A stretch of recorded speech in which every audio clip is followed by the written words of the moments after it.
All right, we're going to look at solving a quadratic equation 3 different ways. The first one we're going to look at is factoring. Now, I know a lot of you have trouble factoring when there is a coefficient in front.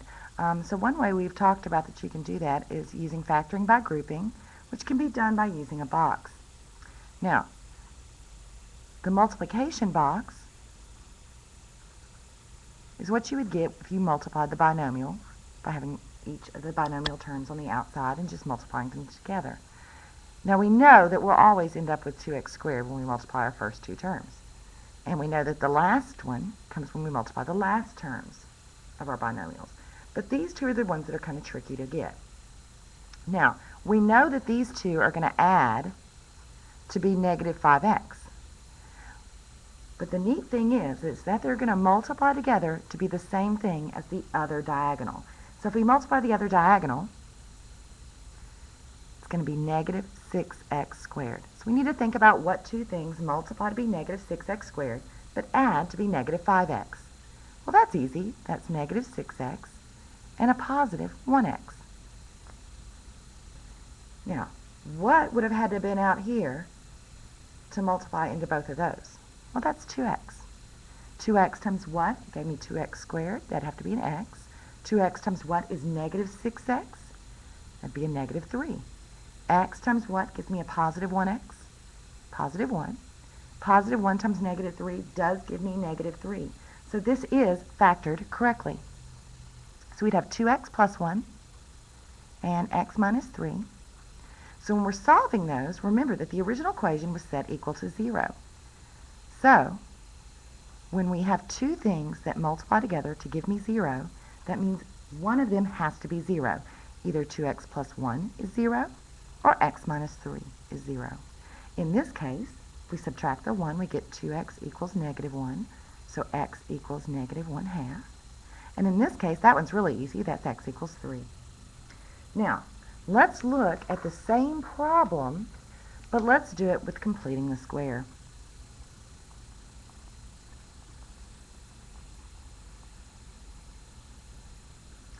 All right, 2x squared minus 5x minus 3 equals 0.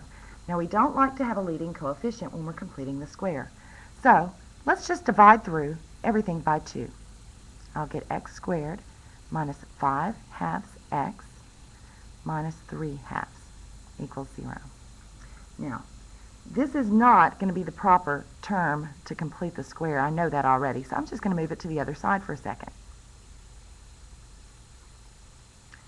Now, in completing the square, I am trying to figure out what is missing here to make this a perfect square.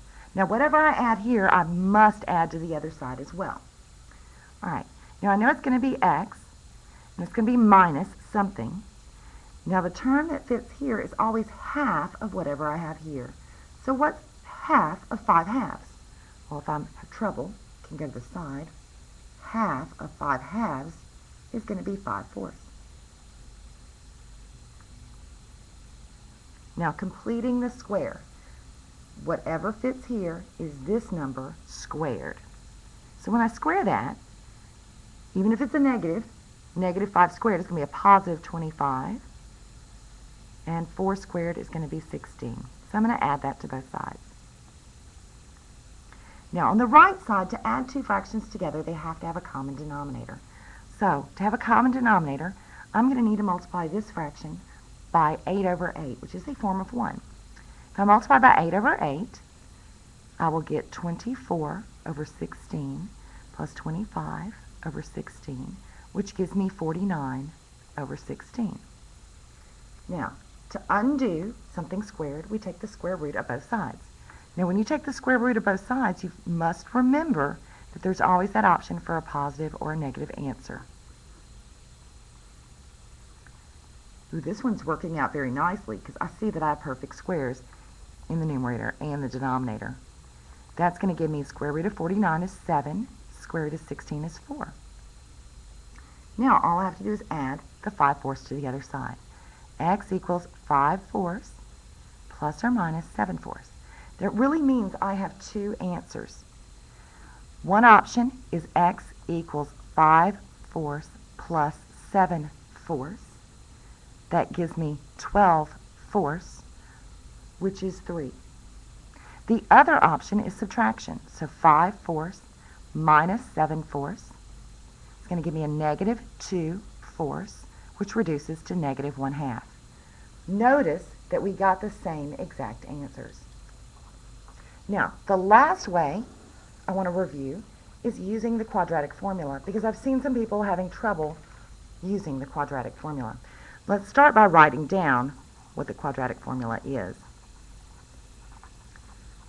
Quadratic formula: x equals negative b plus or minus square root of b squared minus 4ac all over 2a. In the previous video, we showed how this actually comes about from completing the square.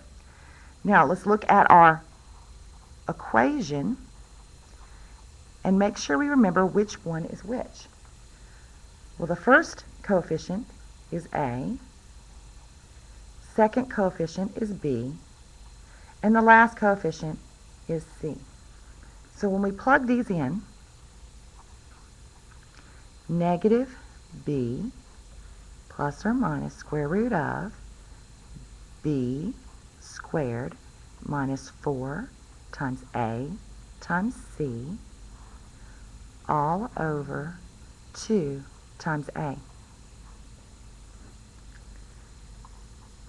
Negative, the opposite of negative 5 is going to be 5. Negative 5 squared is 25. Now, negative 4 times 2 is negative 8. Negative 8 times negative 3 is going to be a positive 24. All over 2 times 2, which is 4.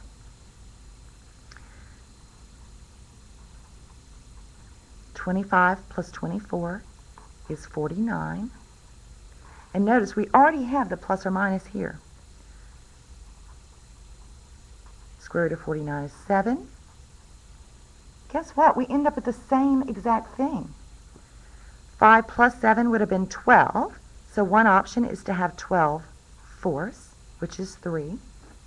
The other option is subtraction. 5 minus 7 is negative 2 divided by 4, which would be negative 1/2. Every single method came up with the same exact answer.